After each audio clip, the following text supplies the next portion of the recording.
to be good at what you do or to be good at what I do, man, you have to be so in tune with what's going on out there. But you had a kind of an observation about magpies, and just tell me about what that said, or what you learned from magpies out there. Magpies are, they're my best intern. Mm-hmm. I mean, I've learned so much by listening to them, and magpies are just part of the equation. Mm-hmm. And if you are out there all the time and listening, the animals are telling you stuff. They're telling each other stuff all the time. There was a point in human evolution or whatever you believe in that we were really in tune with it because we had to be to survive. Yeah. We'd listen and you could hear it. And those who spend a lot of time out there, that language, it's like if you and I went to China right now, we would walk around, we'd be able to communicate it all. But if you're there and immersed in it and listening long enough, you start to learn the language. Mm-hmm. And there's no different when you're in the wild. And magpies and other animals, but magpies are great in the Northwest because they are always watching and they're always saying things. They're saying very specific things. I didn't know that. Oh, all the time. Like if I hear a magpie, I know if it's looking at a cat. Mm-hmm. I know if it's looking at an owl. Oh, okay. And it's just it's a cadence and the thing, and it's what's so cool now is that with AI and stuff like that, they can prove it. Because there's these little discrepancies in the sounds that they're making. Oh, it breaks it down. But they're literally saying, there's a wolf, there's a wolf, there's a wolf. And if you learn that language, man, it's like a cheat code. Yeah. I bet. And so magpies, especially when I'm looking for mountain lions and things like that, and bears. Mm-hmm. And, I might be following tracks and tracks run out. And I'm standing there and I just say, if you sit down long enough and listen, there's an animal that's telling you where it's at. And it's a cheat code. Are they normally like on a kill and making those calls about the lion or the wolves that they see, or is it just random, do you think? Because you're tracking them, hoping they kill something, right? So you can get photos and video. Yeah, right. And is that generally when you hear the magpies when they're on a kill? Sometimes on a kill. Yeah. So the kill sounds very different. If they're looking at a cat, it's a very different call than if they're on a kill eating. Oh, I see. But I know them both pretty well. Okay, yeah. And and it's, so there's a story being told all the time, and if you can start to tune into it, it makes you magic, man. It really does. But it's one of those things. You talk to the Native Americans or some of these old trappers who just really depended on that. They knew all this stuff, and they knew it so much more deep than that. Oh yeah, that's where I hunt down there on the San Carlos. I remember one of the Native Americans down there told me that, I don't know, I mean, you kind of make assumptions and you make, I don't know, these things just work out. Then all of a sudden it's you're verifying thoughts that you might have had. But he was hunting this bull and he said something about that he was thinking he's thirsty, so he should go to water because he's thinking if he's thirsty, the bull's probably thirsty. So they both went to water at the same time. But just point is just being that in tune with that animal, the conditions, how he was feeling, and also not making it individuals, like just thinking, well, I wonder how this is affecting the animal I'm after, and it was right. He was right. But that's just that level of, you say, being in tune and listening and just being aware. It's just time. Like you said, it's reps, right? Yeah. And now you're out there. And I think we all have the ability to do it. Mm-hmm. It's a matter if we're willing to listen to it. When we're out in the wild, we put our phones down for a bit and just sit there and listen and watch. So you've killed 12 bulls over 400, which seems, I mean, I went most of my life without ever seeing a 400-inch bull. For sure. I mean, still even seeing one. And I talked to somebody that had been hunting San Carlos with the rifle for a number of years. And this year they killed like a 437, but had never till then. So it was just like, even at the best places with a rifle, just killing a 400 is not easy. And for you to do it with a bow 12 times, what is, I mean, obviously the area, and I guess passing up, giant bulls, because we said you pass up a 400 to kill a 450 some. So what is your superpower for killing big bulls? I mean, how can you kill 12 400? Well, this is where you and we might differ a little bit. Okay. I need to be a little more like you, and you need to be a little more like me in our style. So my elk call is my lethal weapon. Okay. And I believe every bull can be called in. Oh, okay. That's what I believe. Every bull, but maybe not sometime in the season, every bull can be called in. Now, giant bulls, I like hunting them early. Okay, so early September, from about the 7th to the 5th to the 11th or 12th, they're very vulnerable. That's a good time. They're just starting to come in, and a few cow calls, and that bull's going to come check you out. Once they get herded up, it's a little more difficult. Right. And I've shot lots of bulls out of 100, 150 elk, and you got to let all these bulls, filter through till you get the one. It's pretty tough. Yeah. When you got 100 sets of eyes laying there, and you slide into 30 yards of the closest cow, and you're screaming at that bull, and then, he's bedded, and finally he gets pissed off enough that here he comes. I mean, it can happen, but more often than not, the wind swirls and one cow busts you, and it's over. So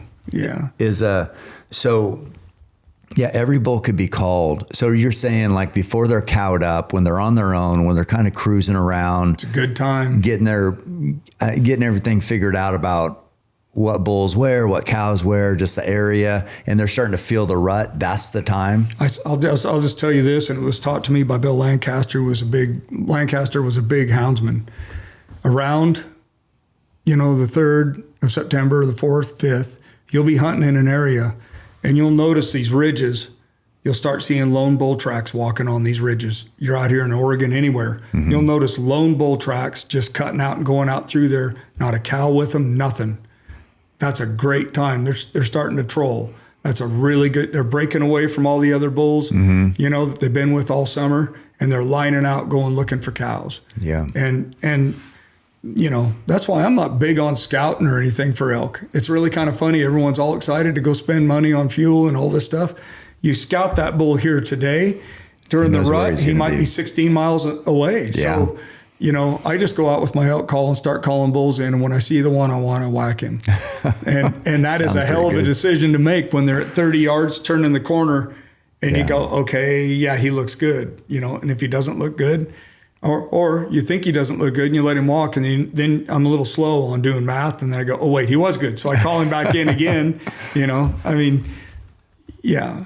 How are you calling him in? Like, do you have a certain sequence, or is it just like whatever you're feeling? Do you start with a cow call and then go to a bugle? What do you do? Always start with cow calls. That's what I always start with. I never pull up to, like, if I was at the coast hunting Roosevelt's, driving around at night with my GPS, marking locations where I'm getting bulls. Yeah. I would never start with a bugle. I always cow call. Okay. Even at night? At night. Anytime. Yeah. Okay.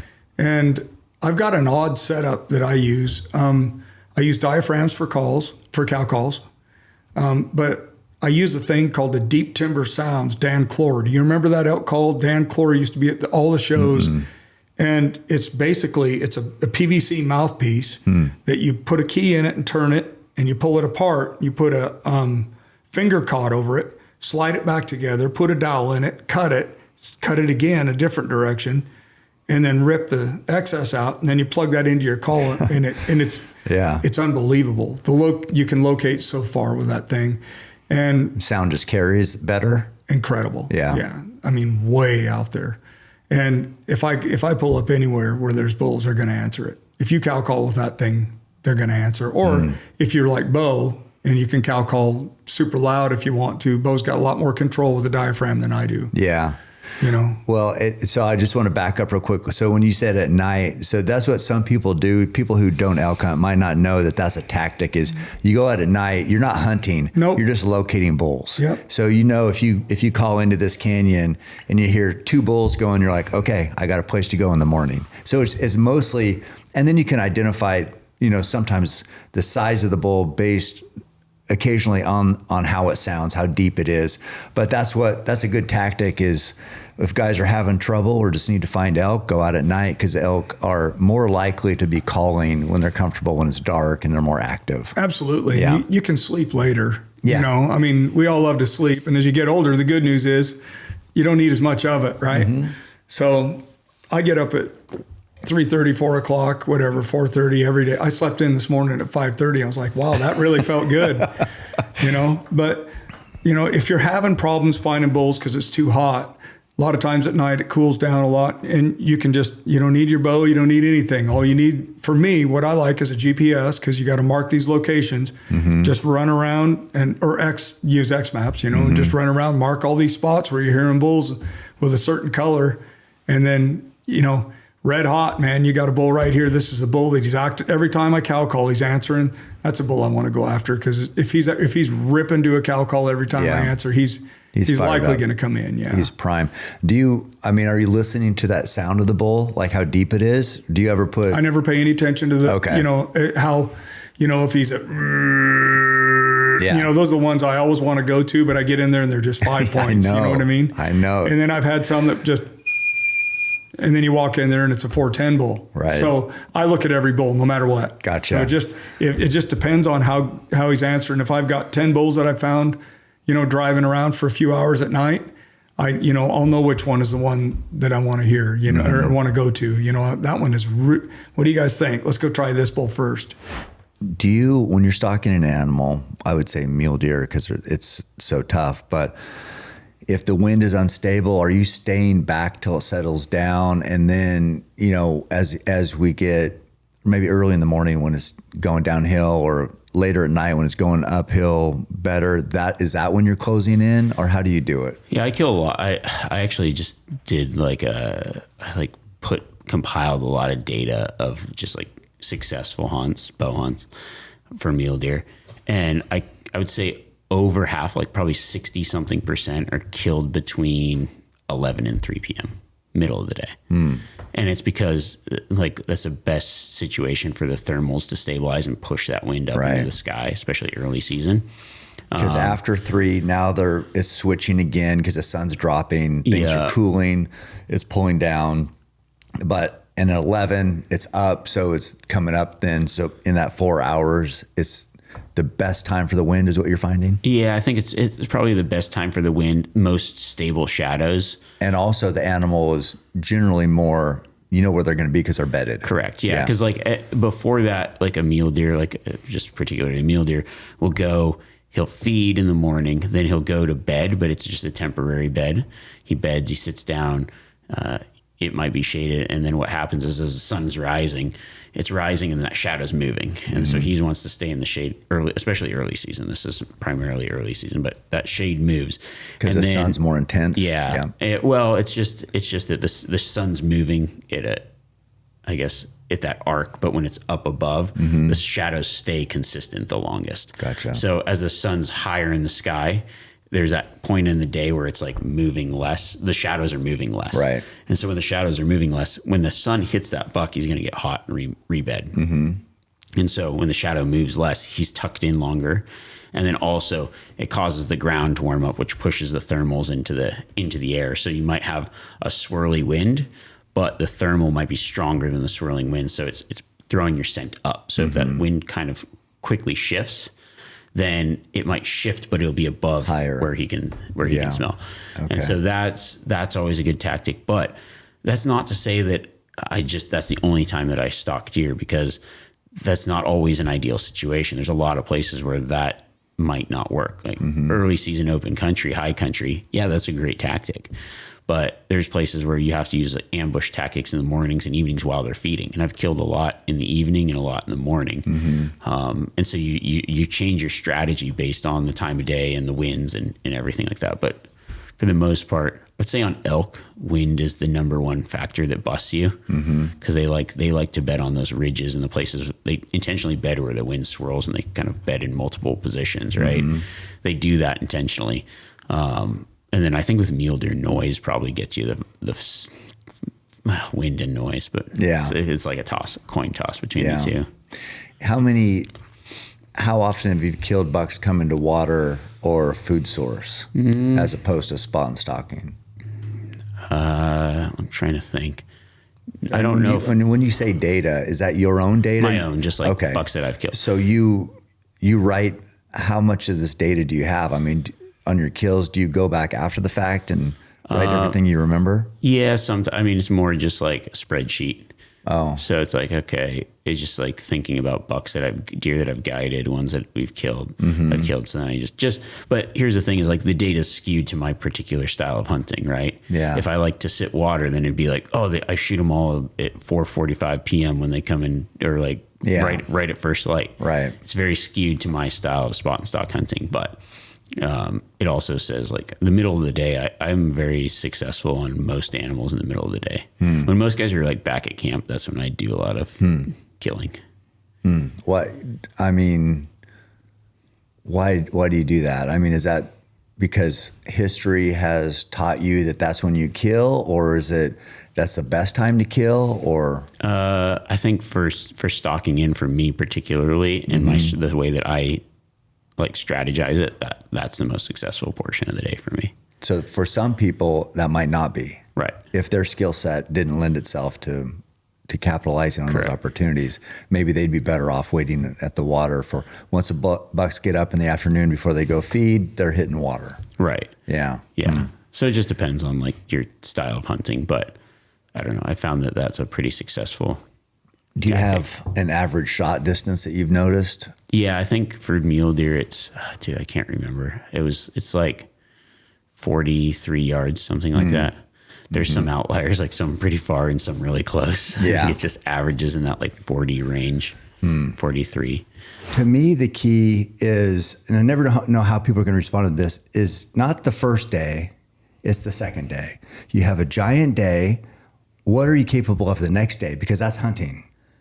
And we have to string these days together where we're fatigued, where a lot of times in the mountains, no matter how well you try to prepare, you do run out of water, you do run out of food, and you still have to be able to perform. And then not only perform, it's not like an ultra, you're trying to finish 100, 200 miles. You have to be able to do this, and not 100, but I mean, you have to be able to be fatigued, have all those obstacles to overcome, and then still make a precise shot and kill an animal. That's a lot to make happen. So I try to simulate that in training. I try to simulate that nervous system taxing of thinking about, I just need a drink of water. I need this or that. I need these little, and then still get it done. So that was the goal with the 2 days. Okay. Well, yeah. You said something to me, I think it was today. I'm not going to forget it because I knew it. I've heard it, but it made so much sense at the time. And it's like, man, people don't quit on hunts. And I know your audience isn't all hunters. There's non-hunters as well. So people quit usually not for just one big fat reason. It's a combination of things. It's like, well, this hunt sucks because my foot's starting to hurt. My foot's starting to hurt and I'm out of water. My foot's starting to hurt. I'm out of water and it's supposed to rain tomorrow and I miss my wife. And then like you start to add all these things up and then all of a sudden there's 10 little baby things. But when you add, it's the sum of those 10 things. People are like, yeah, I'm done. I'm pulling the plug. And I just don't want to have, I don't want to be susceptible to quitting because of 10 little things. I want it to be like, it's going to have to take an act of God to get me off this mountain. Yeah. I've set out to do something. And I don't think you can just be born with that. And I also think it's a muscle that can atrophy real quick if you don't keep it fresh, which is why I was saying, dude, I'm pumped to come see Cam again. I did it last year. It gave me an edge. You know what I mean? He pushed me on a 22-mile run. I never ran that far. This year, I'm sure he's got something up his sleeve, and you did. And now I got an edge. You know, you said how, you know, you're proving yourself every time because as we know, neither one of us have killed a bull yet this year, right? I haven't killed one. You haven't killed one. I don't even know how many I've killed, but I know I haven't killed one this year. So like all the pressure, and sometimes I get on these hunts and it is so hard, or there's so much pressure. You're thinking about it so much. And maybe things just don't go right out of the gate, or maybe it's a different year, or it's hot, or the moon, or whatever. And you're like, have I got lucky for all these? I mean, it seems like it's never going to happen. It seems almost impossible. And that's like, I think even though we've done it, I still have doubts at times, but that's why I work the way I do. So I can refer back and be like, no, I freaking busted my ass for this. It's going to happen. But do you have doubts ever? Yeah, well, that's really encouraging to hear that I'm not the only one. Yeah, absolutely. It's sometimes it seems like mission impossible. Like you say, it may be the year, the unit that we're hunting, the elk that we're hunting. But sometimes I get there and I think, how have I ever arrowed a bull? Like, this is the most difficult thing on planet Earth. And these hunts, you make the best plans for them, they never go as planned. Right. It's like you can lay the best plan and you get there and you're just going to face challenges that you couldn't foresee. not going to be elk in this unit. You're going to have to keep moving around and finding them. You're going to run into hunting pressure. Maybe the bulls are with the cows, and so they're in these huge groups. So you're trying to beat all these eyes of the cows. And so you get on these hunts, and like part of the skill set is being able to adapt and evolve to the conditions that you're given. So creative thinking is rewarded, and you have to, this is chess, not checkers. And so you get there, and that bull is not going to be standing at 40 yards broadside on every hunt, no matter where you're hunting at. No. It's going to be difficult, and you might just get this sliver of opportunity. But I've done it for long enough that I know if I continue to grind, that even though it may seem like I may never arrow a bull on this hunt, it's like eventually I'll get an opportunity. So day 7, day 8, day 9, I'll earn an opportunity. I've killed a lot of bulls and bucks on the last hour of the last day just because I continue to put forth effort, because I believe in myself, I believe in my skills, and I believe that I can make it happen because I've done it before. And so, yeah, I definitely, doubt creeps in. I run into tough conditions. Sometimes on a hunt, it feels like there is no way I'm going to be able to arrow a bull on this hunt, but I'm going to give it my all. So if I don't arrow a bull, I can put my head down at night and know that I gave it my absolute all on this hunt. And there's a lot of these hunts for a Montana, a big mature 6-point bull where I have 20 days in, or last year I drew a Shiras moose tag. I had 30 days into trying to kill that moose. And there was a lot of days where I never saw a moose, and I put thousands of dollars of gas money in my truck. I took so much time off work. Day in, day out, I continued to grind. And I used this system of glassing from vantage points. Driving roads is a big part of it as well, because you're covering a lot of country, and then also still hunting. And so this combination, but I just kept believing in the process and putting forth effort. And I wasn't going to shoot any bull. Like, he didn't have to be a world record, but I wanted to shoot a Shiras bull that I was proud of, that was a good mature bull. And eventually I got an opportunity, and moose aren't known as being the spookiest animal, but when you've been hunting 30 days and you finally find a shooter bull, like, I can't risk it. And so I was hunting this thing in a foot of snow, and I caught him in a willow bottom with a cow. And so I was wading through a foot of water through this in November. So it was super cold, 20 degrees out. And so I am soaking wet, and it took hours on this stock. And I finally got an opportunity, put a perfect arrow in the bull. He took 10 steps, put a perfect arrow in him the other side, and he died right there. Awesome. And it was like, it meant so much to me because I just continued to grind and put forth this effort. So 30 days later, here I am with my first moose, and it's a Shiras bull, just because of that belief and that effort and that day in, day out mentality. And eventually it paid off.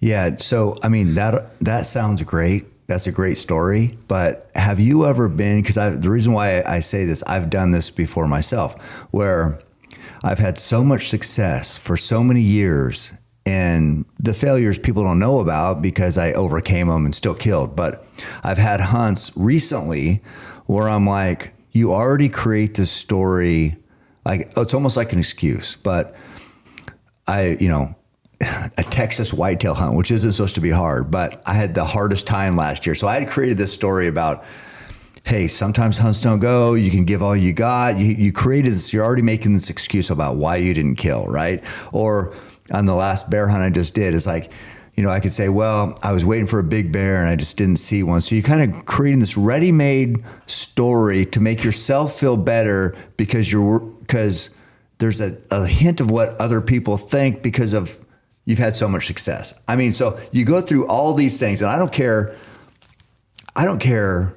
Well, I can't speak for other people. I just know I come across like I'm confident, I believe, I work hard, but still in my head, I can't lie to myself.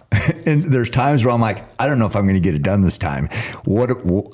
How am I going to, people know I'm hunting. I'm going to make a post about it because I post about everything else. What am I going to say? And it's like, it almost feels weird worrying about it, but it's just part of the world we're in. And then, funny as it may seem, I had created this excuse in my head, and I overcame even that, my own brain, and still killed. Do you doubt yourself? Or do you, like on that moose hunt, had you already created like something you could say about why you didn't kill? Mm-hmm. Yeah, there's always an excuse. There's always a reason, and you can put in that reason in your own mind at any point in time. But yeah, I mean, doubt starts to creep in. Here I am 29 days hunting a moose and I haven't got a chance at a bull and the rut's over with. Now I'm into late season. It's general rifle season. The Orange Army is out there and I'm still out with my bow trying to kill a moose, you know? And so yeah, there's definitely self-doubt that creeps in, and it's just like, that's the test. Could you have used a rifle? Oh yeah. Oh, so it's any weapon. Yeah, yeah. I could have used a rifle from the very beginning, or even towards the end. But for me, it's bow only. Yeah. Okay. There's just no other way I want to do it with any species I hunt. It's so intimate. It's like, you know, and rifle hunting is great for experience, and it's great to see some success. But for me, it's like a rifle hunt ends at 200 yards, and a bow hunt is just beginning. It's a higher level of hunting. It's a higher level of skill set that's needed. And really, for me to use a rifle, for you to use a rifle, it'd be cheating. It'd be way too easy, you know? And so like once you get to a point, it's like, it's bow or nothing. I use Ketone IQ when I need to stay sharp for the long haul. Long runs, lifting, before I shoot my bow, even when I'm podcasting, anytime I want steady focus without crashing. What I like about it is how it feels. It helps me stay locked in during long efforts and mentally demanding sessions. Not jittery, not wired, just clear and steady.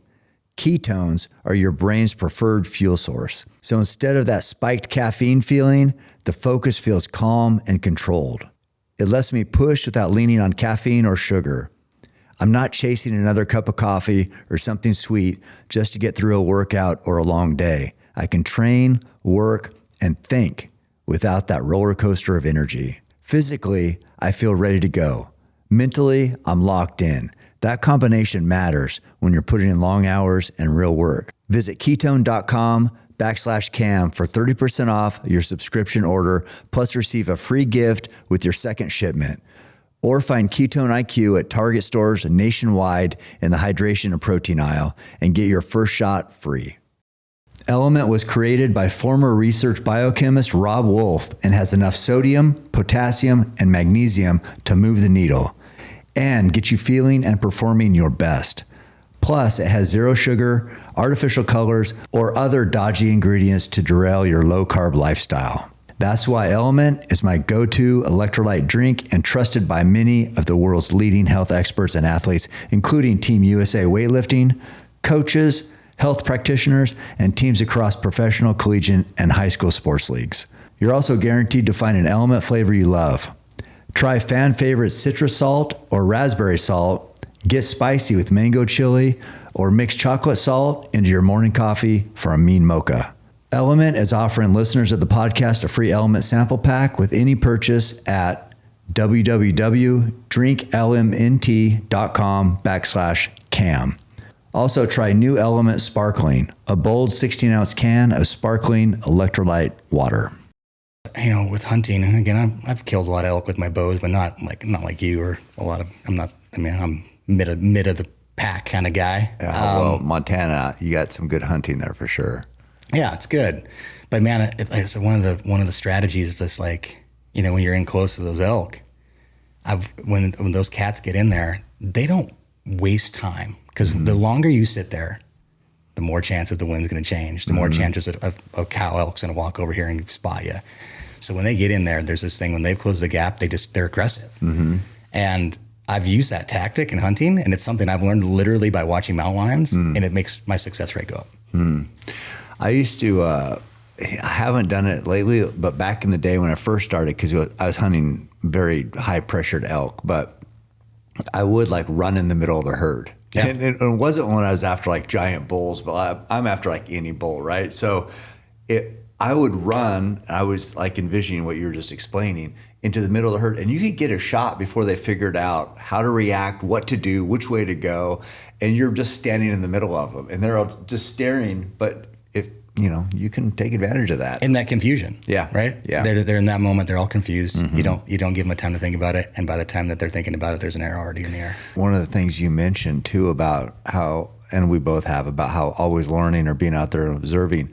I think until you get all those reps, and you know how it is, you take somebody new hunting, they're just focused on the one step in front of their feet, and they're trying not to kick rocks, step on sticks, not make this noise, and their head's not up.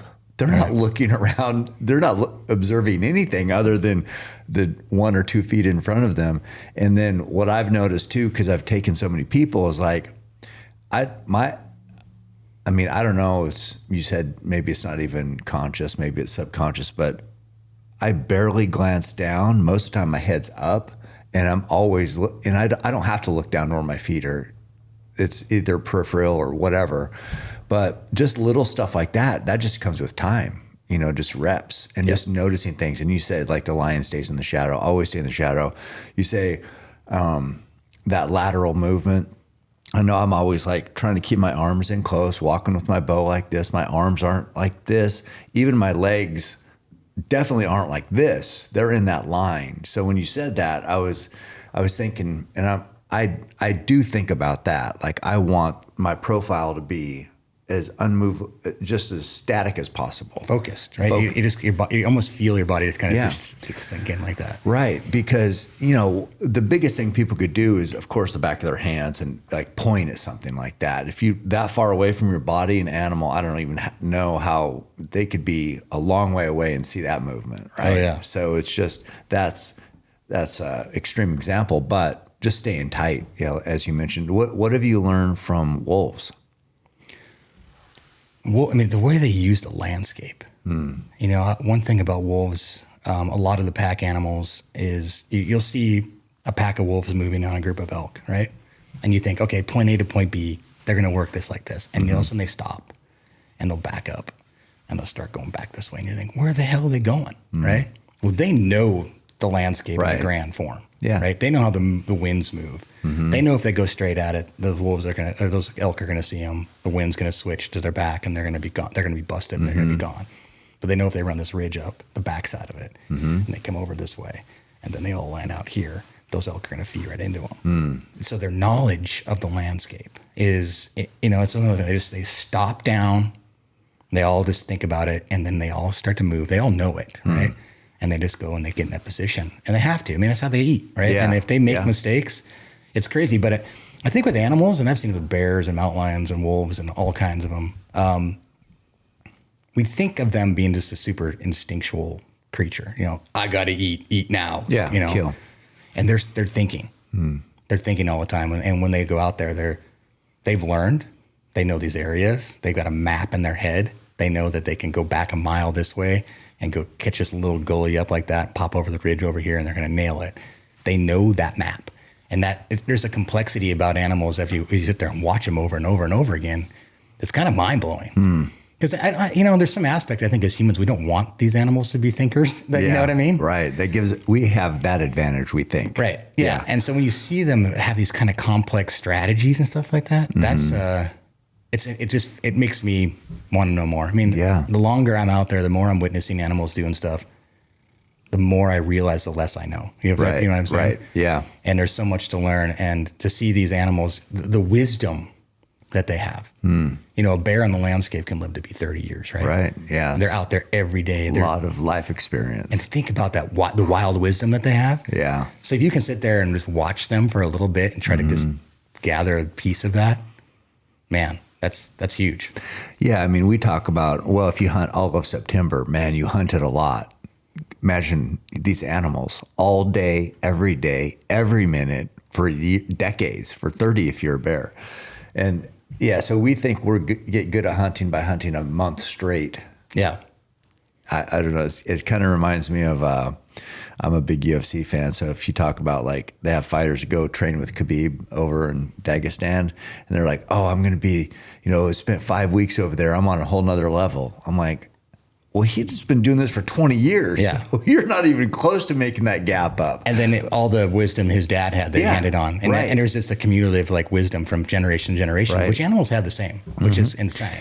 That example you shared with the wolf, the wolves, it reminds me, because you said they might know this goalie, they go back a mile and a half. That's a big advantage. Hunters wouldn't really do that. Hardly any hunters would go back a mile and a half, even though if a wolf was doing it, it must be the best way to take advantage of whatever that herd of elk was doing. But because they're in such good shape or can cover so much country, I mean, they're not working out to get in shape, obviously, but they can cover country so easily. A mile and a half is nothing. They'd probably do that in I don't know how long, and then they're in position for that herd of elk. But that's It's a lazy two-legger. And you watch them do that. Sometimes you think they're leaving. And no, but and then you watch them, and then you realize when you see it all come together, like that was all strategy, all thought out. They know how to move on the landscape, like you said, and they're fit. And they're fit because they're out there all the time. Right. They can.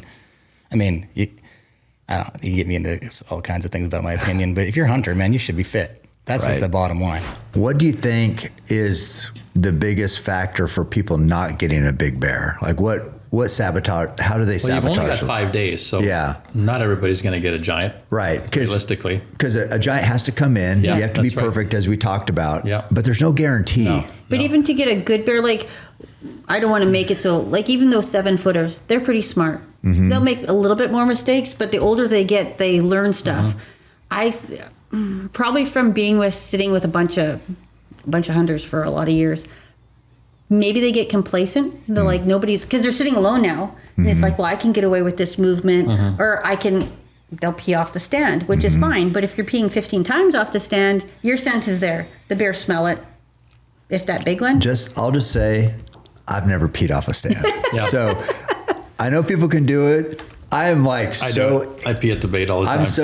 But they're used to my smell too. Yeah, it's true. You're up there all the time. But like, I don't take any chances. Yeah. I mean, I always take the practice shot. Yeah. I don't move around. Yeah. I don't pee or I pretend like they're whitetail almost. Your practice shot is a nice confidence builder. I think people take for granted, like what we kind of touched on before, is because the smaller bears are coming in and the average bears are coming in, and you can like, oh, my zipper or a bag or a can or a cough or whatever, and it's like, oh, they look at you and they keep going.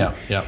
The more mature they are, they usually don't mess up. Right. Unless they're really, really distracted. Yeah. They're not giving you those second, third chances. So we've talked before about some of the old wives' tales of bears, like a bear's eyesight is poor. Yeah, it's totally not true. It's got about the same eyesight as a human. The other line I've been hearing lately, I'm like, it's such bullshit that when you see a bear, he's as scared of you as you are of him. Oh yeah, no. That is the biggest bullshit line ever. Yeah, for sure.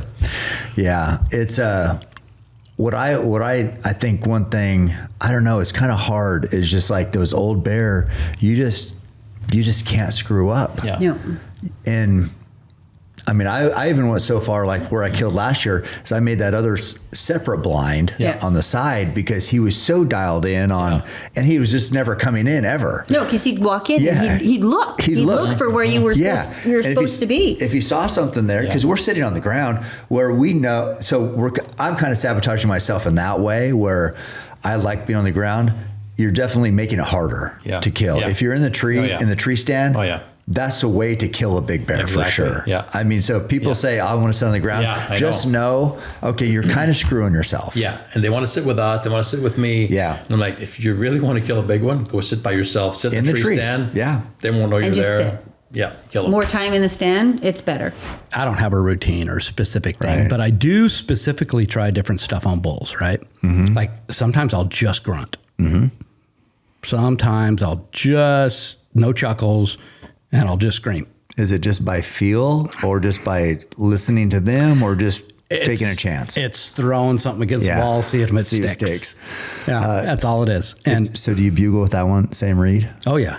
Let's hear that fucker. It's going to come, no tube, but tubes make a big difference, by the way. They do. Huge, they do. But I think the audio is going to pick it up okay in this room. Yeah, I think there's a mic under here. Yeah. There's a mic on my sock. But so I'll just do some grunts without a tube. Okay.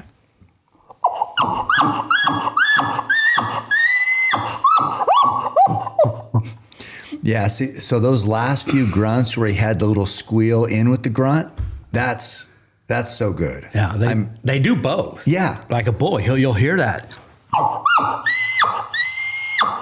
Yeah. And they're all mixing it all in together, right? Right. And it's like, but you're hearing different sounds. Yeah. And they do it. I mean, I just rewatched that video they had of that 5x6 we called in right after those 3 little calves come running in. Yeah.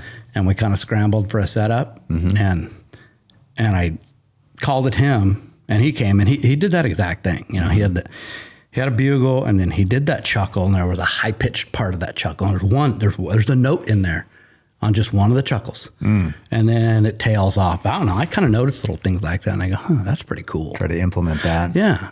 But I think it's just a variety, you know, just trying a variety of things, see what happens. You know, if they're just barely, well, you might want to not go charging in with the stick, screaming and this and that. Maybe. I mean, it might work. A lot of times they're like from the bed bugling a little bit, and you can tell that it's just like a quieter, more subdued bugle, and then you can tell when they're freaking amped up too and just screaming. Yeah. And sometimes, you know, I did say hunters call too much because it's too frequent, but on the same token, I've heard bulls nonstop bugle, you know, absolutely just going crazy themselves. And if they're, to that point, there's a lot, you watch a lot of videos, and of course there's tons of footage of people calling an elk and this and that. And, you know, pretty standard to have a caller behind you. You're trying to call an elk past, you know, keep them focused on that. Cause we talked about, that bull at a couple 100 yards know exactly where you're at. And when he gets to that point, he can see that. He knows exactly what should be standing there. But if the collar's back behind, well, he may see something, but you'll see it. You know, when you watch those, I watch the elk. Yeah. When those guys are calling elk in, and there is a certain amount of calling that is like kind of imperative, because that bull will start doing this, right? Yeah. Start looking around, and then all of a sudden, poof, yeah, they'll get him. You got to give him coming. something. So they keep after it, and they keep that bull kind of focused, because he may call up and block on something, didn't like it, or something's up. Hear the cow call. But he looks back there. That's scary. But that's a cow. That's scary. That's a cow. So there is. I mean, that amount of calling is sometimes required, because if you they may get bored, or they may not like the situation, or they go, I don't hear. I can't. They already know you've got the wind. They know that part. They know one sense is missing. Right. And that always puts them on high alert too. I think but yeah, they are. It's not like they're freaking, you know.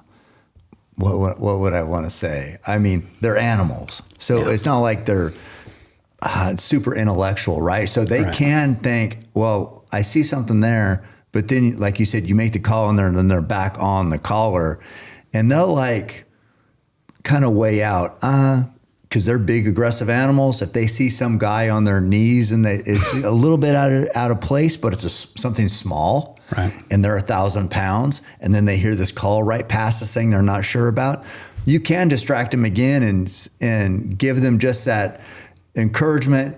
And, you know, fuck that guy kneeling down that you're not sure about. You're on a mission, because if they're coming in and they're charging in, they're on a mission to go and solve this problem. Whether it's another bull or if it's a cow, they're going to go and figure out why are you in my area, or I'm taking this cow back to my herd. And they could like ignore what could be a red flag by whatever, but if you're looking small and you're not moving a lot, they can be, their emotions can get the best of them. Yeah, and they can be persuaded by those calls, exactly. You know, and in certain cases, like I say, I've seen a ton of, you know, content on people, and I've noticed that a ton. I'm like, if those guys weren't calling as much as they were, I think that bull would have left. Yeah.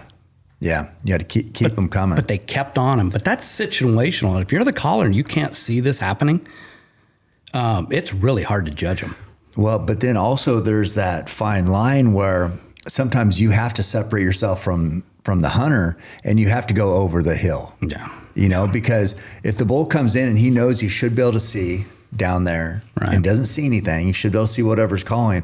But all of a sudden you could go down into the cut, or you could go wherever where it's just out of sight, then that could be enough to pull. But then you can't read the bull because you can't see him because you're over the hill. So yeah, it's you know, that's the hardest part, is if you're back far enough calling and you can't see them or kind of judge them when they're finally inside. But yeah, using the terrain is probably one of your biggest advantages. Yeah. Because if it's wide open like that bull where he stopped, that 5x6, he stopped as soon as he got to should be able to see something. He stopped as soon as he had to. And Yeah.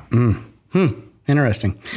But if there was a hill there Right. or a little draw, Yeah. well, now an elk count sound coming from that draw, to me, that's perfectly natural to them that they couldn't see a cow down in there. I mean, they know that. Yeah. They go, They know they got to get to the lip of that hill. They know they got to look over. Yeah. Just like they know they got to go to a creek to drink out of it. Yeah. Right. That's instinctive stuff. So yeah, using that kind of terrain and those setups is, it's one of your most important tools. Yeah. Because they will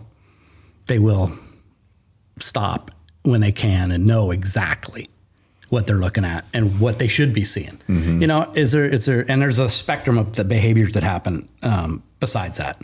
There's the ones that don't care and run in to a duck call and get shot, sure.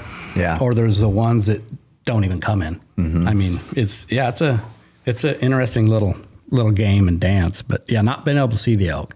Yeah. It's hard, but I figured you always start out that way too. You hardly ever see them when you start out either. Right. So, I just go with my guts, whatever sounds right. Yeah, I've been wanting to do it. So I was turning 55. I'm like, it's on my list. I got to check it off. Dude. I know. I got to check it off. And so, again, that the preparation and the planning and all that is like just as enjoyable to me as anything. Yeah. So that was the process, is like building that up. And so, it was FMJ, dangerous game, 2-blade, grizzly stick, Maasai, single bevel kind of thing. So I had basically just shy of an 800 grain arrow. Yeah. But I don't mind telling you, like, I don't shoot a heavy bow really for my size. I shoot like 70, 72 pounds. Yeah. But I wanted to be able to shoot 80 pounds at a minimum. So, Evan, got me a bow from Hoyt, set it up. And then it took me a couple months to just get to the point where I felt comfortable not drawing the bow, but drawing the bow smoothly, right, calmly in any position. Because I don't know what I'm going to encounter. Am I going to be on my knees? Am I going to be twisted? Am I going to be standing? I don't know. Like, am I going to have to hold a full draw for, and risk my life if I let down? Like, I don't know what I'm getting into. Right. So it took me a couple months, and then just shooting. I went so far, and I've done this a lot, but I'm you hear athletes all the time talk about visualization. Yeah. And so I'm huge on visualization. And I think just like, even just, as you're going into a hunt, like thinking through that shot, like thinking through that positive outcome, and like your arrow hitting exactly where it goes, the bull running and falling over, right? Like, and just that visualization. So I think the way we practice is, so to speak, the way we fight, right? Or the way we hunt. And so I did this a lot for my brown bear. I built a full-size brown bear target out of a sheet of plywood, and just, as artistically as I could, paint it up and then cut out the kill zone.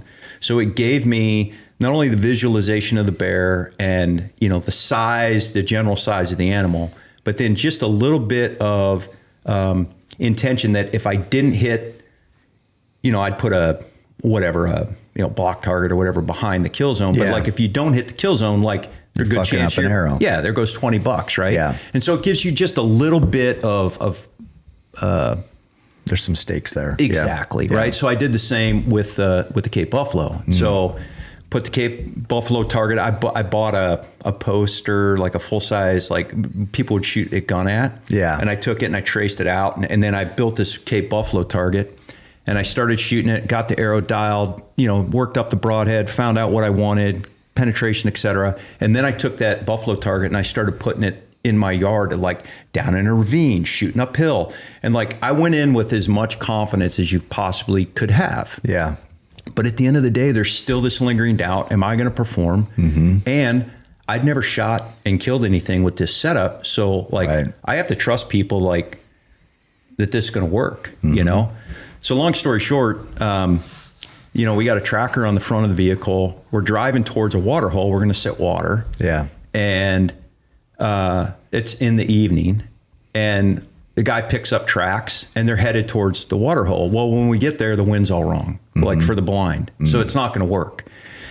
And the guy's like, well, I think what we should do is hunt into the wind and see if they're around here. And then we'll do a big loop and we'll end up back at the water at dusk, and maybe the wind will have either calmed down or, whatever.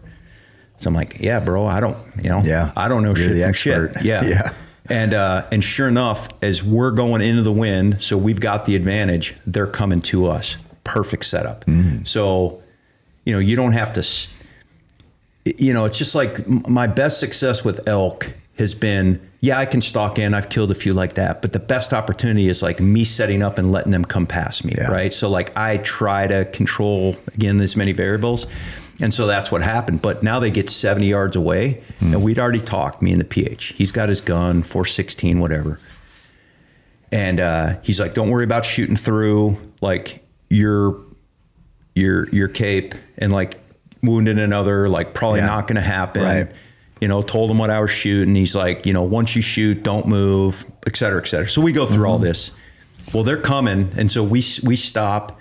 We get, we don't really have any cover, but now they stop and they're just milling around, and a couple of them bed because they're just going to wait till dark to head to water. Yeah. Right. Are they still 70 about? Yeah. Or how far? Okay. And so now like you're in the presence and like you can feel the aura. Like this is what I signed up for. Yeah. Like I don't want it to be quick and like done. No. Like I want to experience this.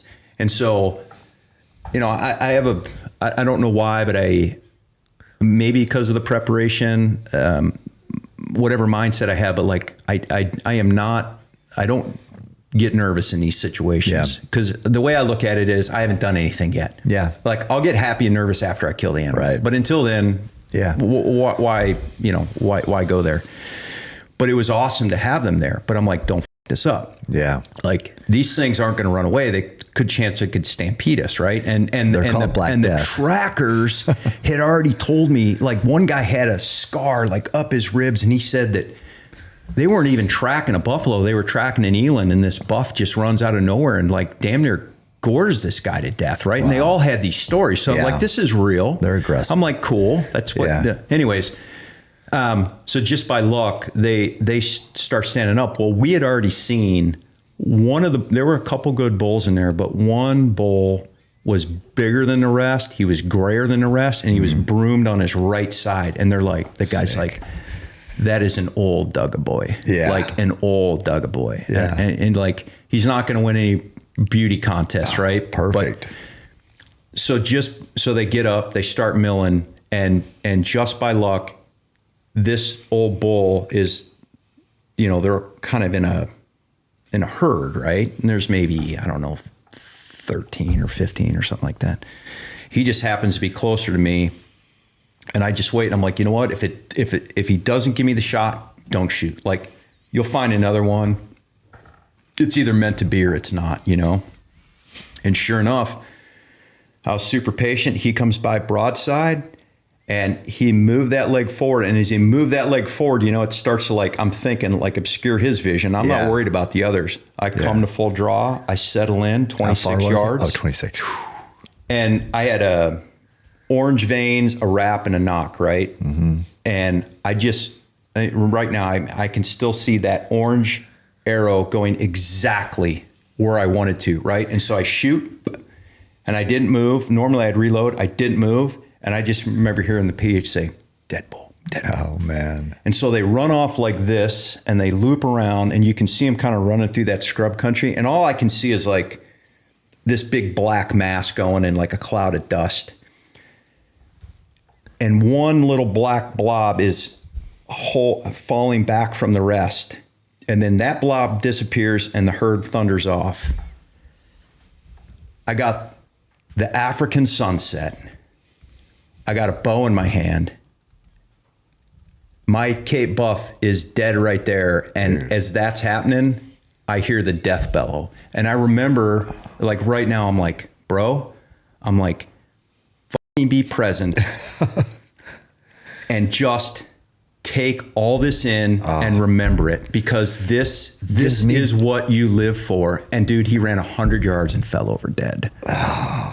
Now we still waited till dark and still waited for the trackers and still did the whole thing and played it up. But I was like, how amazing is that? And even they're like, and you've said this a lot, and I always agree with it, but it's like, that was the honorable death that old bull deserved, and the best death he was ever going to get. For sure. Like, he was literally over in seconds. Yeah. You know? We've seen what happens in the wild in Africa. Oh, dude, it's brutal. Yeah. To even healthy animals, let alone old animals. Yeah.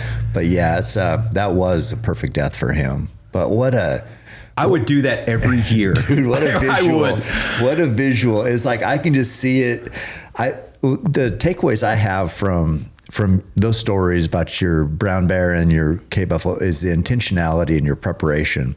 And I think people can learn a lot from that, because this is serious. It is dead serious. But it's not, you can be serious and like, oh yeah, I shot my bow every day.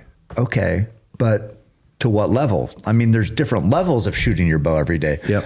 Your level is the highest level. You had that where you wanted that image in your head. You wanted that buffalo silhouette or whatever. And you wanted the stakes if you hit the plywood or whatever on the brown bear.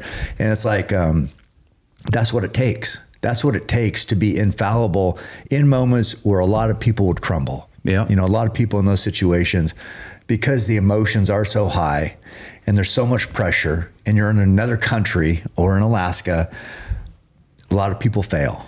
And there's other people, in that case, there were other people's lives on the line, I felt. Right. Like, I felt that responsibility. Like, if I wound this Cape buffalo, like, I'm not going to track it. They're going to track it. Yeah. They've already shown me that they've almost been killed, Wow. I mean, listen, I'm not going to shoot my bow through my truck windows like you, right? But it's the same thing, right? You're trying to, you can't simulate that, but you're trying to add some pressure, right, to test yourself prior to the ultimate test. Yeah. And I really enjoy that process, and I don't think enough people, I don't think enough of us talk about that for people to understand. Like, this is how these things, this is how you're consistently successful. Anybody can be randomly successful. For sure. But it's like, you want to be consistently successful. And that's, I think, to the level it takes. Yeah. What do you think is like a bow hunter's best tool to have in his arsenal? What is, like, if you had one skill that was above all the others, what would that be? I think, like, if you just want to be successful and you could do one thing, it's a level of paying attention.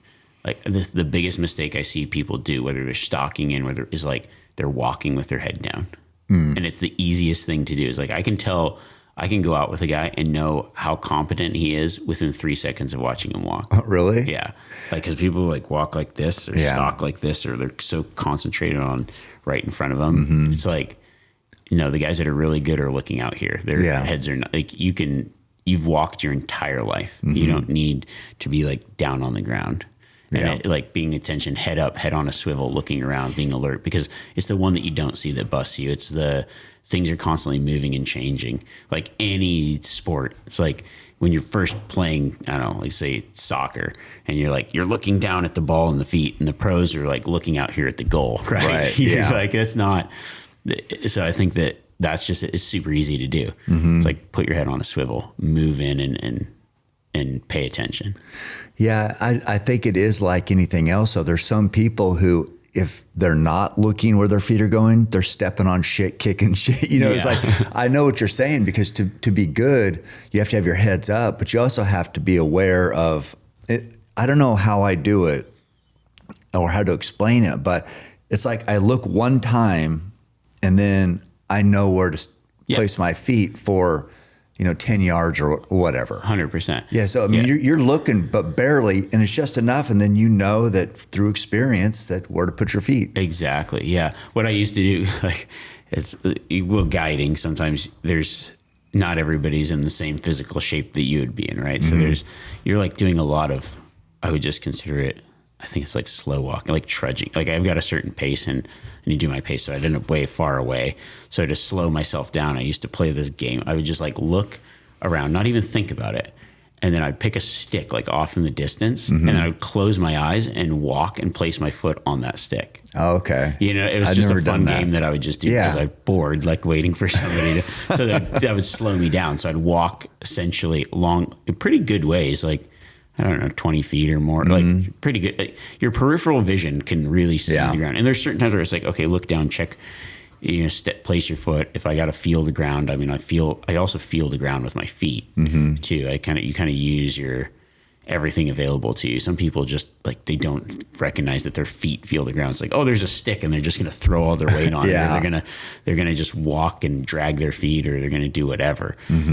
But yeah, you can get, I got surprisingly good. It's weird how your brain can build the picture and you just can navigate like over the log with your eyes closed once you've seen it. Yeah. I did that I've spent hours doing that, not out of like trying to practice anything, just to slow me down. And I'd just be bored, like trying to get to a spot in the middle of the day, like moving, and you got a guy like walking behind you. Like, okay, I'm just going to do this with my eyes closed. I'd go miles like that. Like, really? Open them, close them, open them, close them. It was just something like a time killer for me. It'd slow me down. And it was like a mental, because otherwise I'd just be like, come on, can we just, like, it's just right here, dude. Please just walk. Yeah, no, I get it. And that's good training for sure. I mean, I've always thought of it as like in football where they'd have the running backs run through the tires. You know, I mean, I think a lot of those guys were looking at the tires, but if you could get your feet in the tires and have your head up to look to where to cut afterwards, I always thought of about like that, like quick feet, good foot placement. I thought of hunting like that too. And I know there's something about being aware too, about not just putting all your weight on that. Because I feel stuff all the time and then don't finish the step. Or, you know, you kind of like your foot goes down. It doesn't have to go down all at one time. You know, I mean, it's good to place it and then feel it as you go. But I think people miss that part of it. They do. And it's like, it's going to be really hard to be a good bow hunter without that awareness. Yeah. I think most people don't even know. They just kind of bramble around, like bull in a china shop. And they just don't know that they're so loud. I think I have like a specific look. It's like, I'm always looking back like with this glare. And that glare means like, dude, you're loud. Can you stop kicking stop dragging, pick your feet up, place your foot. Don't slam your heels into everything. Like there's certain, balsam root, the one that's like almost looks like a mule's ear and it dries up and is super loud. That's alarm bells for mule deer. Yeah, for sure. If people just kick through that stuff and not even pay attention. Like they don't even notice that they're doing it. So it's just that level of being self-aware and aware of the sounds you're making.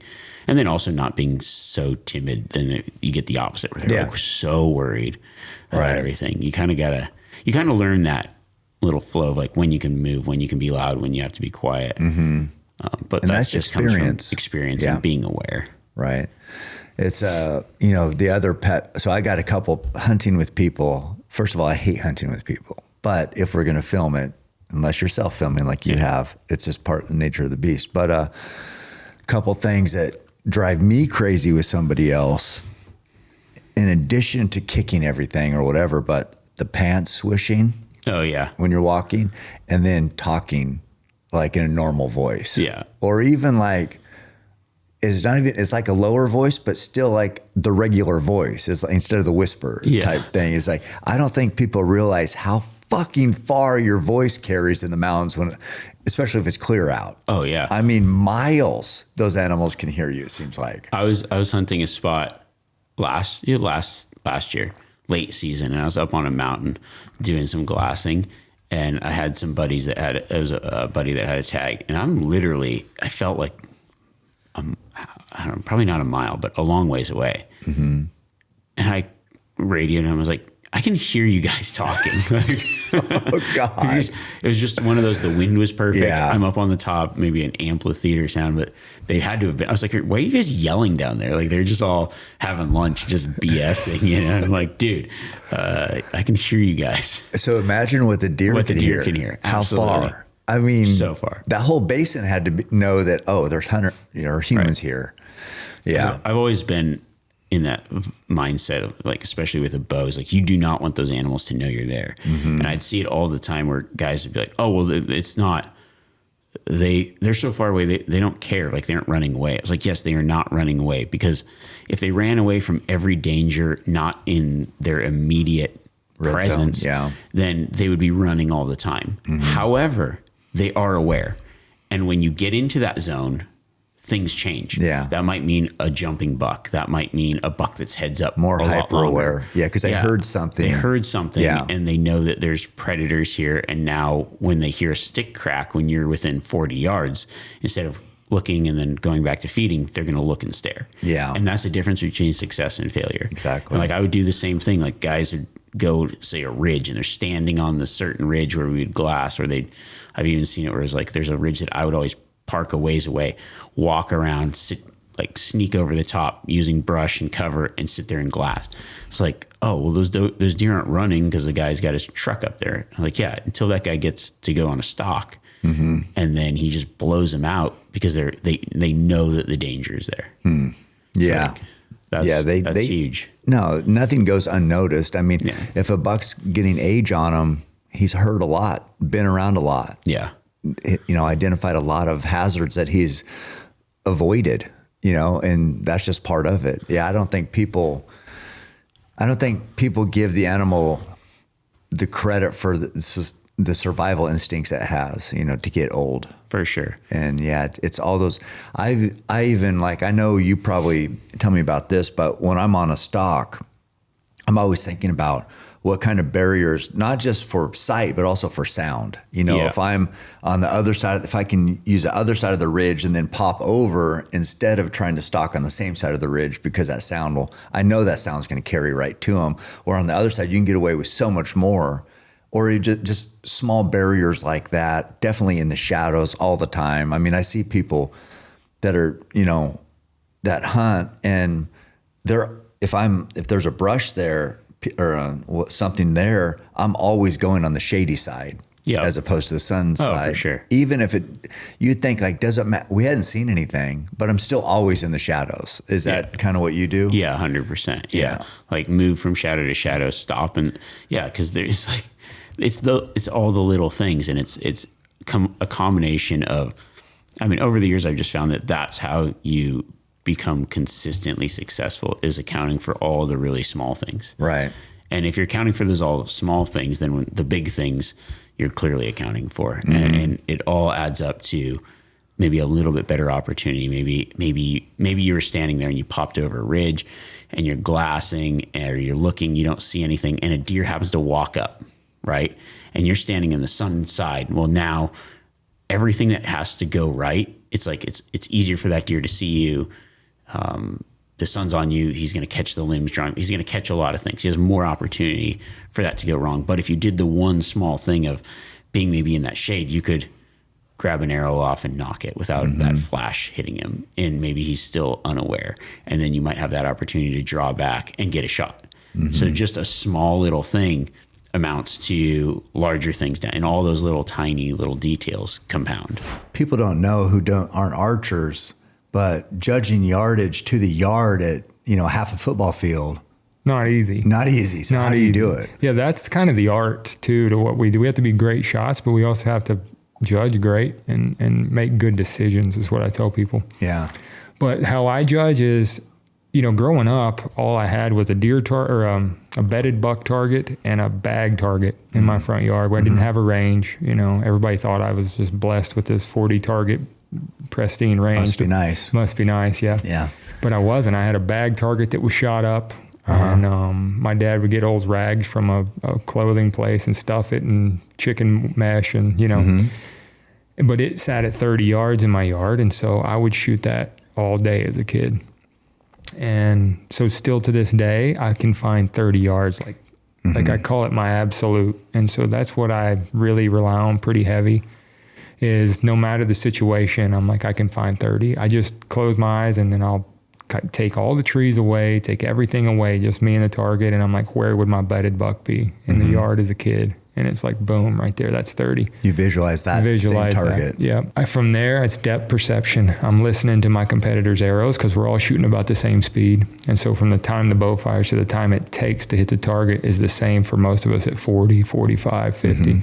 And so if you know what that sounds like and you're not up first, you're listening to arrows. And so I'm going, maybe I'm thinking, I'm looking at it, maybe 42, 43, and they shoot, and I'm like, oh, it sounds more like 45, 46. So it just keeps me from making huge mistakes like that. And then I'm looking, I'm taking ground, so 30, then I'm walking it back to the target. And you just use everything around you. Arrow holes in the target. What are other people doing? Tendencies. You look and everybody's shooting this thing high. It must look further than it is. Yeah. So you just use everything around you to make a good decision. It's not like this. Everybody thinks I just walk up and go, oh, that's 49 and a half. And I'm like, no. Yeah. I'm like, could be 46, could be 50. Now let's use everything I can see and hear and find to narrow that window and make a great decision here. And that's more how we judge distance. Some days that it's really clicking, you look at it and it's like, boom, it's just coming to you. So when I look at these bows and these things, or what, everything is always through this lens of hunting. And I just know, I mean, I don't shoot high let off. I shoot, okay, people will say, well, why do you shoot 90 pounds if you don't worry about speed? I'm like, it's a whole completely different thing. Right. I shoot a tall brace height bow. I like a 7-inch brace height if I can get it. To get any speed out of that, I'm going to have to shoot 90 pounds because I'm 27.5-inch draw. Right. But I don't shoot high let off. I still shoot low let off because for people who don't know, a high let off bow, you can move that anchor around pretty good because you can't feel it. There's less tension. It's rough. And it's like, so people could take that comment and say, oh, you can't feel a high let off bow?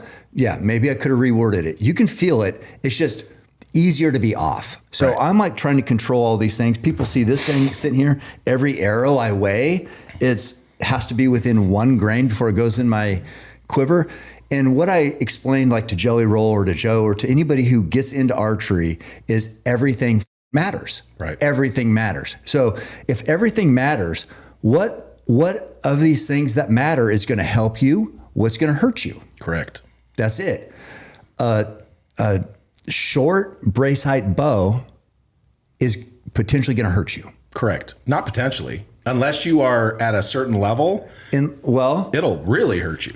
All I'm saying is, okay, in a controlled environment, on the range, 20 yards, paper, there's your X, whatever, pull back, take your time, do whatever you want, completely different than hunting. Yes, right? 100%. Is that to say a person couldn't release a perfect arrow hunting? No, you can. The odds are going down, okay, with all these scenarios, right? Every heartbeat, it goes down. Right. So I'm just like trying to control what I can control. And what I've learned in 40, so I've been hunting for 40 years. I've been bow hunting since 89. So it's like 37 seasons, something like that. What I've learned in hunting, it's hardly ever like on the range at the bow rack at 20 yards. I don't shoot tournaments. I never really have been a paper shooter. Right. So I can't really speak to that, but I have shot at the bow rack a lot. I have shot on my back. It's a lot different hunting. Right. Okay. Things are happening a million miles an hour. Emotions are going, animals are reacting. And so, yeah, I'm trying to put all the things that I can control, all those odds I spoke of, in my favor if possible. Correct. So I'm shooting the straightest arrow. Okay. I'll pay more for what I think is the best arrow. An arrow is different from everything else. So you can talk about the bow, talk about the release, talk about the let off. Okay. An arrow is separate on its own. Yep. Is this straight? Is it going to fly? It's what's the highest likelihood I'm going to release an accurate arrow. Can that arrow affect where I'm going to hit? Yes, it can. Yeah, 100%. Based on tolerance, right? So if I look at everything individually, and people will say, well, oh, you talked about releases, and you say that they're advantage for target, but they're not. Yeah, they're not for hunting. In my opinion, for me, they're different for hunting. Mm-hmm. I want an index release. So I'm just looking at all this just through the lens of hunting. If you want to argue about it, you're going to lose. You're going to lose because I'm putting every odd in my favor for hunting only. Right. You're looking at it. Tack is a completely different thing. Oh, yeah, 100%. Shoot your high poundage bow, light arrow with a field point, glue in whatever, make it as light as possible. I don't give a. It's not hunting. Right. It's not hunting. You're not worried about penetration. You're not worried about anything. You're worried about just tack, right? Yeah. That's different than Vegas. That's different than hunting. These are all different things. You can optimize for each one. Yeah, That's well, my and point. so the thing that I've been saying to people about your comment, because it got sent to me freaking tons of times, was they're like, and there's even people made some videos about it. And they're like, well, why do you shoot a 90-pound bow? And I've literally told everybody, it's not for speed. It's for energy. Yeah, definitely. So if you take, like, I'm not shooting 90 pounds. Right. Guess why? Yeah. Because I got a 32-inch draw length. I don't thought it have was to. 42. Yeah, right? Yeah. I don't have to. Yeah. And so I shoot depending on my build, I either shoot a 520 grain arrow or a 600 grain arrow. I have 2 builds. That's awesome. 70 pounds. It's a lot of energy. Yeah. Dude, it's like 104. Yeah. Well, I guarantee you that yours is probably that or more too. You're just having to use, because of the draw length differential, you're having to use poundage to shoot a heavier arrow, but probably getting the same kinetic energy that I am. Right. It's not a speed thing, it's an energy thing. Right. Exactly. And how fast do you think I could shoot if I shot a 350 grain arrow? Oh. Dude, it'd be like 340. Yeah. I'm good. Yeah. I've been there. I've done that. And you just can't control it. No, You can't control it. So I'm not going to do it in hunting. we used to do, in way before tack, we used to do skins. It's $1 a target. Yeah. You know, and it's like best arrow at every target gets the pot.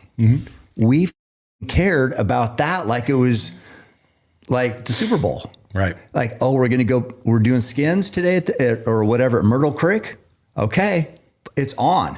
You are optimizing that setup, lightest arrows you could find, most poundage, because, you know, this is unmarked. So, Yes. and this is before, you couldn't have rangefinders, even if they had them. So we're just judging yardage. It matters how fast that arrow shoots, right? That's a whole nother matter. So we've been through all the tiny little veins, the super thin, light arrows, everything. They'd bend if you looked at them, but they're light, right? And that's different than hunting. Right. So we can look at all this and calculate it and make decisions based on what we're trying to do. But yeah, to your point, it's not so much speed is a function of energy, but it's just one part of it. Correct. For me to get any energy, I need speed. For me to get speed at 27.5, I have to have poundage. Right. Because I don't want to give up. You're also sacrificing energy with a lighter arrow. So I don't want a light arrow. That's right. I want around a 500 grain arrow. So Perfect. for all that to work, 90 pounds. Yeah. But the vast majority of people that walk into archery shops are barely shooting a 400 grain arrow. Right. Barely. Well, if the vast majority, and this is back to your comment was spot on. People just didn't like the fact that it was true, whether it applied to them or not. Right. And so, you know, when it comes to like all the things that first of all, you're a sandbagger. Yeah. You're a total sandbagger. You act like you can't shoot very good. Yeah. You act like you don't know what's going on with your bows. You are full of shit, Cam Haynes. You are way smarter and you're a way better shot than you let on. So you can keep that. Yeah. Calling you out, playa. You can sigh all you want. Peep, you are a really good shot. No, you never did the tournaments because you don't give a shit about that. Yeah. But anyone who's watched you shoot out at the farm or anyone that's watched you shoot animals, that shit don't happen on accident. Right. And we've all gotten lucky on animals. It's not what I'm saying, but you're a really good shot. Right. Over time, usually the truth comes to That's what I'm to the saying. surface, So yeah. you're a really good shot and you always kind of downplay your knowledge of stuff. And look, man, you're, you know, half a mile from one of the best bow shops in the country and Wayne's awesome. And so you have access to something that is, Yeah, I'm lucky for sure. you're blessed with that. Yeah. But you're a good shot.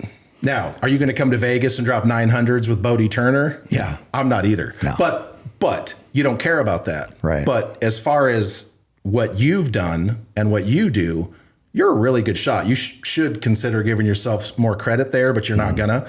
But you know, that's just something that, you know, comes with learning. Like you were mentioning the wrist strap release. Yeah.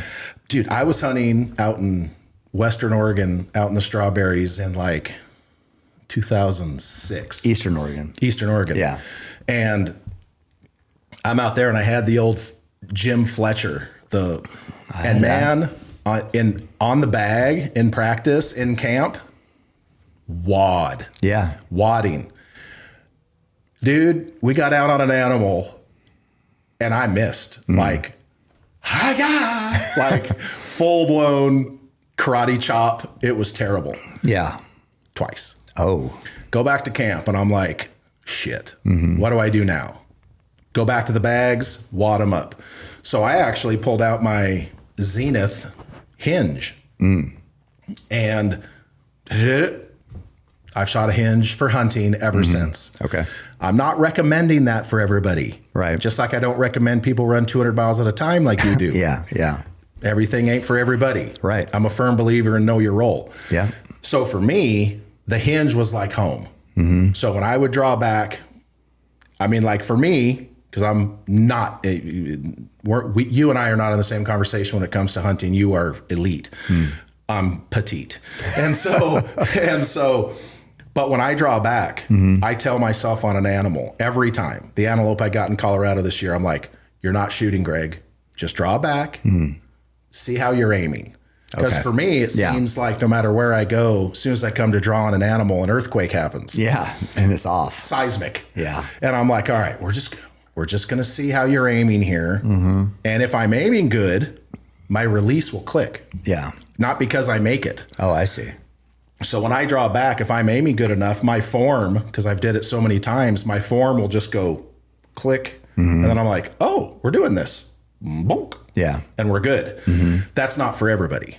But like I was telling you right before we went on air, if you are shooting a hinge or if you are shooting a thumb button, you got to be able to send it. Yeah. Because the animal ain't waiting. I'm a believer, like swing for defense, go for it. Like fall on your face, you'll figure it out. It's totally fine.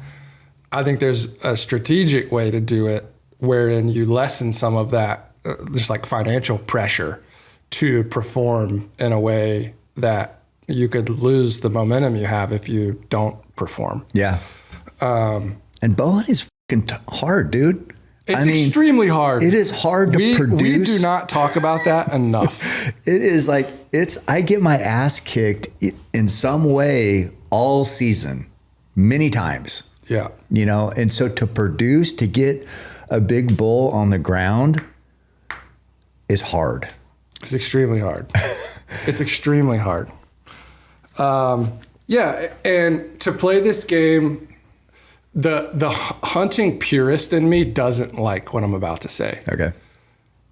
If you want to make money in the hunting industry as a personality, you got to kill a lot. Yeah. You have, like, table stakes, you have to. It does, to some degree, bastardize is a strong word. Right. Whatever's less than that. But it's like, we're commercializing a thing that was never meant to be commercialized. It can be done correctly, and I really do believe that. I think a lot of guys up and are net negative. Yeah. And I don't like it. Right. Because going back to like, why do I do this? Is guys that are out there doing the wrong thing, portraying capital H hunting in a way that's not palatable to a non-hunting voting public, you guys are going to kill it for all of us. Definitely. You should be a lot more conscious about how you do this. And I have, like, dude, I'm a mediocre bow hunter myself at best.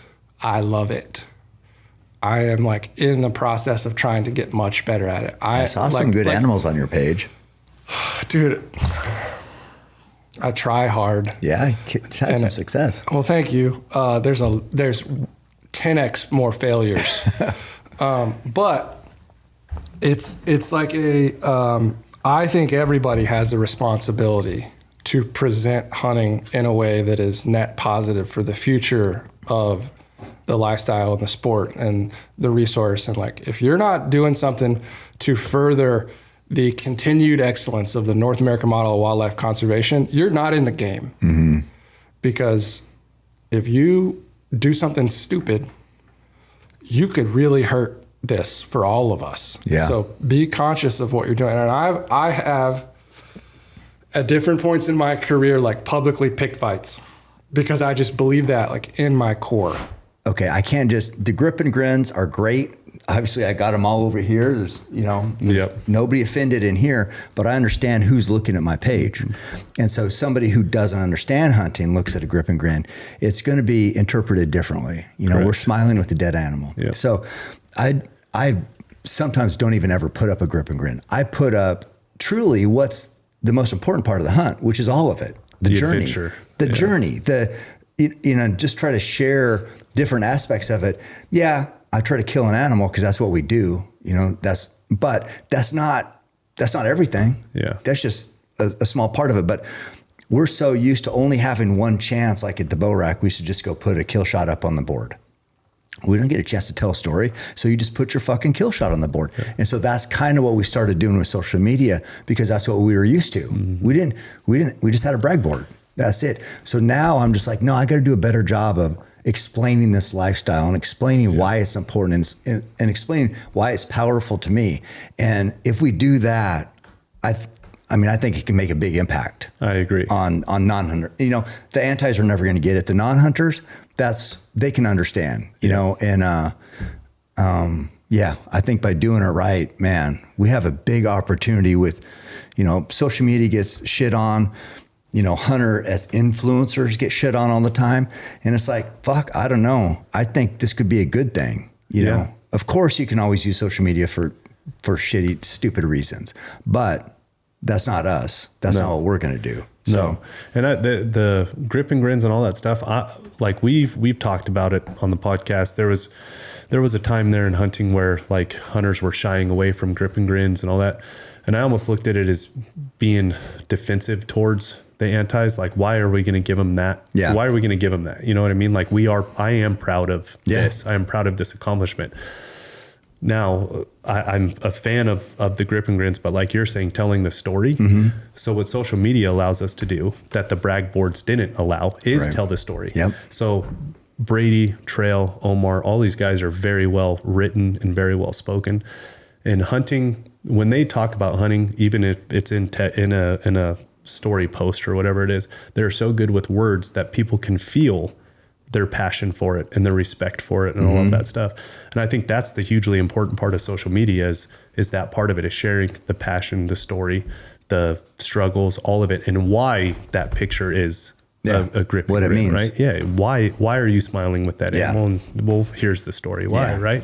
And I think it's important that, hunting, it's not, we're not sports betting. We're not playing golf, posting a picture of our scorecard. Like those things are so simple and so like passive and simple. Nope, nothing's dying. Exactly. And so, the one thing that I will give on that hunting side of grip and grins and all that stuff is we do have to carry a level of responsibility further than most other activities because at the end of the day, a life is being taken. And we have to explain why it was taken and what we're using it for, right? It doesn't have to be as well spoken as Brady, Trail, or Omar, but there at least needs to be a reflection of this is why and this is how it's being used, and it can be as simple as that. And that is one thing that I do agree with going forward that hunters can continue to do a better job of is fucking post the grip and grin, post the shit out of them. I love it. I love the success pictures, all that stuff. But we do carry a weight of responsibility because of what our lifestyle is. It's a lot deeper than being a golfer, being a sports bettor. Like there's things going on that are just deeper, and we just be responsible about it. For new bow hunters getting into the sport, because right now we have made bow hunting pretty cool. I mean, it's not just me and you, just the industry or this time and place. It's like bow hunting. We've always known as badass. We've always loved the challenge of it, but a lot of other people are realizing it too now. So for a new bow hunter, what's the key to you think for them having a positive, successful journey? I really don't know. That's a good question. What led you to most of your success? Persistence. Just being out there? Yeah. Screwing up, learning? That's it. Tenacity, is that what it is called? Or being tenacious or whatever? Yeah, that goes a long way. Do not give up. Yeah. Yeah, stick with it.